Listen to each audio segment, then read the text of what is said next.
Fast and Furious Supercharged is infamous for being one of the biggest disasters in modern theme park history. And to understand why, we need to go back to 1964. The Universal Studios Hollywood theme park started out not as a theme park, but just a simple studio tour. They decided to spice that tour up by adding a little show scenes based on Universal movies along the way. Originally, these were as simple as just driving by the house from the iconic horror film Psycho, or through a simple water feature meant to simulate the parting of the Red Seas from the 1956 Charlton Heston and Yul Brynner film The Ten Commandments. Behold his mighty hand!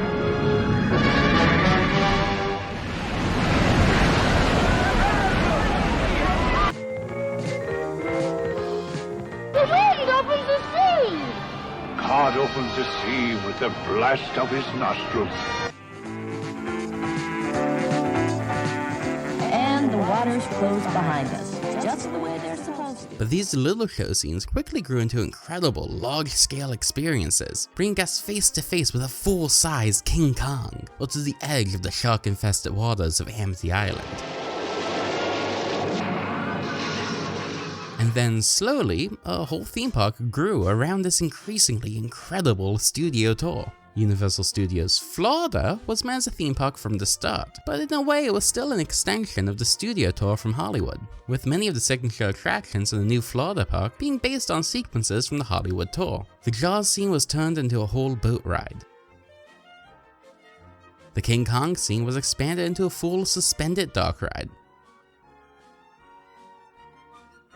And the earthquake scene was given a pre-show describing how disaster movies are made before taking guests right into the center of one.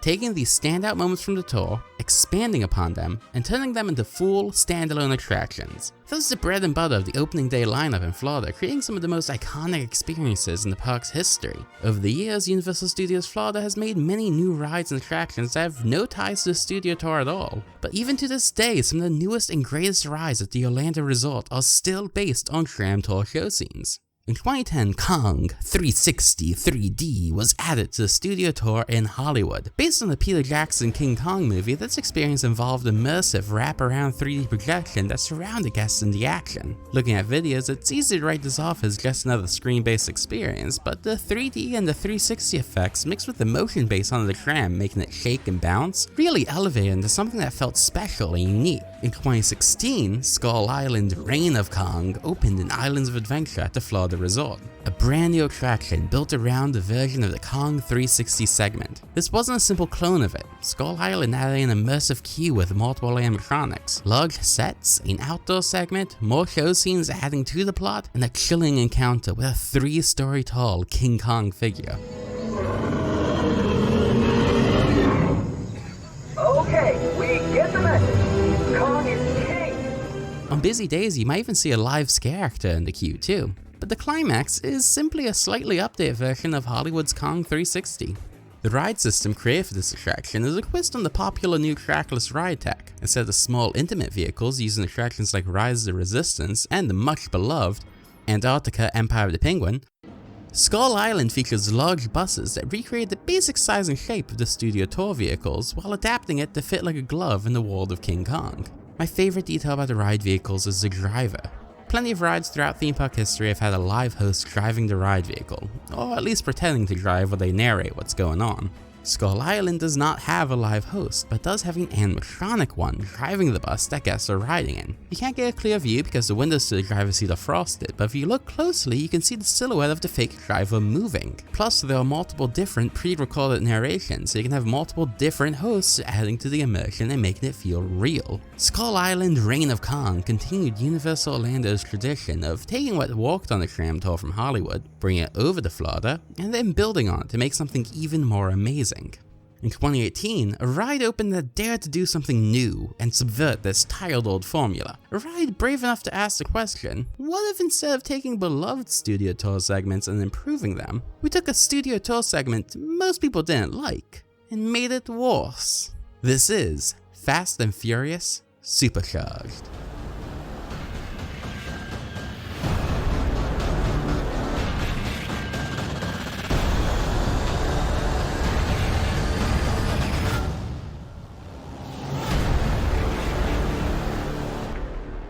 Supercharged actually wasn't the first Hollywood Tram Tour sequence based on the Fast and Furious franchise.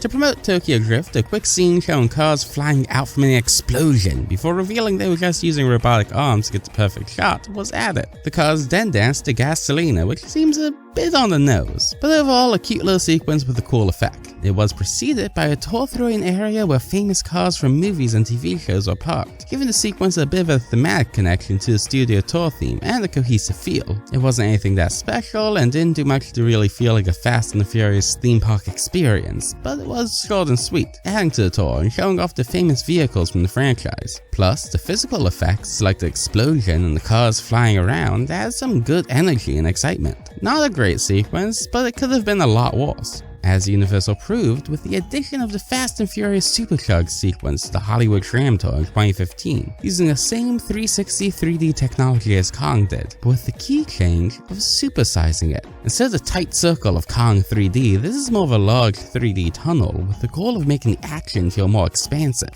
The sequence is primarily based on the 6th movie and features Luke Evans as Owen Shaw trying to take down Dominic Toretto and his family. The story is set up early in the Tram Tour when you start to see some iconic cars from the franchise, like Dominic Toretto's Charger, which is parked in the town from Desperate Housewives? What? No, that can't be right. That's coming up over here on our left-hand side. We have the entrance to Wisteria Lane from ABC's The Desperate Housewives. It's closed off today. They do a lot of filming down here nowadays for different commercials, different productions have moved in quite a bit since, hold on. Oh no. That car right there is supposed to be there. Weird choice, but okay, why not? Then there's an opening scene setting up the story using Universal's Musion technology. I'll talk more about Musion later. Riders find themselves at a big party after a big race that gets crashed by the FBI. If that's not bad enough, Owen Shaw followed the agent there and now everyone is in danger. This leads to the 360 3D tunnel used to put guests right in the center of a chaotic chase through the streets of LA. On paper, it mostly sounds pretty exciting, but in practice it really didn't grab people. It was alright enough for just being another Tram Tour show scene, though it was nothing to really write home about. But the Fast and Furious franchise is Universal's most successful ever, and the mid to late 2010s was the peak of the series' hype. It stood to reason that anything with that brand name on it would be a huge hit for Orlando. And Skull Island showed how well guests respond to standalone attractions built around these 360 segments. And as we established, Universal Orlando has a long history of making iconic beloved rides based on Studio Tour scenes. So even with the mixed reception, bringing it over really did seem to make perfect sense. In 2018, Fast and Furious Supercharged officially opened at Universal Studios Florida. It used the same ride system as Skull Island and was housed in a massive show building, replacing 2 different classic attractions. Beetlejuice's Rock and Roll Graveyard Revue had been updated multiple times to keep it modern. It wasn't the most popular attraction, but the show had a trendy, irreverent tone that felt quintessentially Universal, and there was a passionate fan base. Disaster was an updated version of Earthquake, an opening day attraction that was also adapted from a Studio Tour scene. It was based around the behind the scenes of filmmaking and did a lot to teach guests about the special effects in blockbusters while still being entertaining. But edutainment in the modern era isn't as popular as it once was, even when it is edutainment about movie explosions. Hence the update to Disaster, which kept a lot of the spirit of Earthquake alive and did still teach some filmmaking techniques, but focused more on the attainment half of edutainment. This was one of the last major attractions at Universal Florida actually themed around filmmaking. Interestingly, when it became Disaster, it added a pre-show using the new Musion technology, a variation on the classic Pepper's Ghost effect that's able to simulate a 3D hologram, rather convincingly too, other than them being a little bit too bright. It doesn't really mean anything, but I find it interesting that Disaster was one of the first major uses of Musion by Universal for a pre-show. And then Fast and Furious replaced it and also features a Musion pre-show for the party in the warehouse. Or is this a show scene and not a pre-show? It's a little unclear how to classify it, but we'll get to that later. Replacing these 2 iconic attractions that both represent what made Universal unique compared to other theme parks, and taking up a huge chunk of space right in the center of the park, and being the first standalone attraction based on the 7th highest grossing film series of all time, meant that Supercharged has some pretty big shoes to fill. It didn't fill them. This added nothing in real value to the Hollywood version and actively made some parts worse. There is a new queue full of cool cars, but everything other than the cars is immersively themed as a crappy rundown garage. Not exactly an exciting location to be transported to. There are 2 new pre-shows as part of the queue, one pre-show in the break room for the garage, and another pre-show in their high-tech war room. The new pre-shows bring some more characters from the movies and can be kind of fun with the right host, but the 2 pre-shows feel repetitive, covering the same information as each other. Almost as repetitive as me saying pre-show 6 times in the last 4 sentences. And honestly, they could both be skipped entirely since the videos on the ride explain the plot too, acting as a sort of on-ride pre-show. This is before we even get to the party in the warehouse scene, which, as I mentioned earlier, serves as arguably another on-ride pre-show. I think there's a pre-show considering the lack of movement and energy and how it just serves as sub-domain experiences rather than having much value on its own, but that really depends on how you personally define a pre-show. Meaning this ride debatably has 4 separate incredibly repetitive, redundant, and pointless pre-shows that could all be skipped entirely without really missing anything, making them all incredibly repetitive, redundant, and pointless. Alright, I think I made my point. I promise I won't say pre-show again for the rest of the video. On the ride itself, they had a new brief scene going down an alleyway full of nice cars, and that's it. Aside from some minor tweaks, that's all they added or really improved. The queue, some unnecessary scenes setting up the story, and an alley. Now let's talk about everything they made worse. First off, they removed 3D. Universal had begun to get a reputation for being overly reliant on 3D effects. This was starting to be a problem for people with motion sickness, so 3D was removed from Despicable Me Minion Mayhem around this time. Back in Hollywood, the 3D effect that they added to Harry Potter and the Forbidden Journey was quickly removed. Problem is that things made to be seen in 3D look weird in 2D, and the video segment of Supercharged already had issues with scale and animation that this did not help. Just look at the shot of Dom hanging from what appears to be a helicopter. I know it's supposed to be a drone and not a full-size helicopter, but it looks like just a helicopter, and even if it's just a drone, the perspective still looks really weird. So any way you slice it, it just looks wrong. The CGI throughout can be pretty rough, which isn't uncommon for theme park rides, but things like Skull Island can use some shortcuts to stretch their animation budget. Keeps guests mostly in one location and focuses on non-human characters, so it's okay for things to not look photorealistic. But with Supercharged, we have live actors being almost entirely digitally recreated and put on CGI props meant to look photorealistic, or we speed past an entire cityscape that had to be animated from scratch.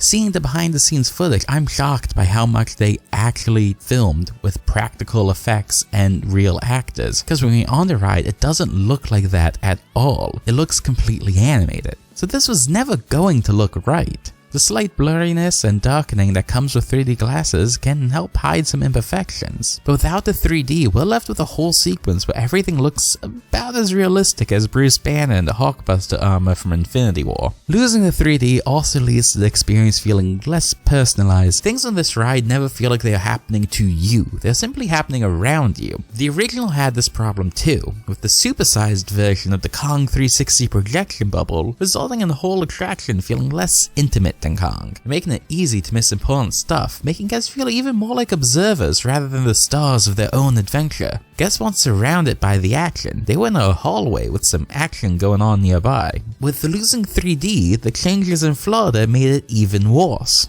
Also, the Hollywood version opened in 2015, not too long after Fast and Furious 6, which the experience was based on, and where Owen Shaw was the lead villain. By the time the Florida version of Supercharged opened in 2018, Owen Shaw had already died in the movies and been replaced by Jason Statham as his brother, the bigger, badder villain Deckard Shaw, who had in turn already been redeemed and had a spin-off in the works. The film franchise had moved on, and the 6th film didn't leave a huge impact on the series, leaving the plot of Supercharged falling flat because riders react to the antagonist by simply going, "Oh yeah, I forgot about that guy." Just like Skull Island, Supercharged had fake drivers on the buses to add to the realism. The problem is that the windows are not tinted. You can look and see what appears to just be a cheap mannequin. Plus, there aren't multiple narrations, giving the impression of real drivers like with Skull Island, because the closest thing to a host is Tej from the movies, who's not meant to be driving a party bus. Also, look at how the ride ends.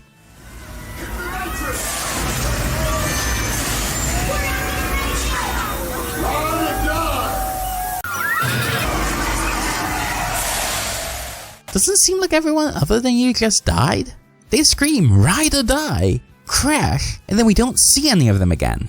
I know the perspective is a bit off, but it sure seems like they were right next to you in the air, and when you land, all there's next to you are shipping crates. So I'm pretty sure they died? Look, I usually try and be a bit more even-handed when doing ranty type videos and highlight the good things in a ride, which there are good things. I feel bad only saying negative things about someone else's artwork. But I feel less bad in this case because Theory Koo, who contrary to what his name suggests is not an expensive wine or a baby sneezing, and was in fact the chief creative officer for Universal Creative at the time, described Fast and Furious Supercharged in Florida as his greatest mistake.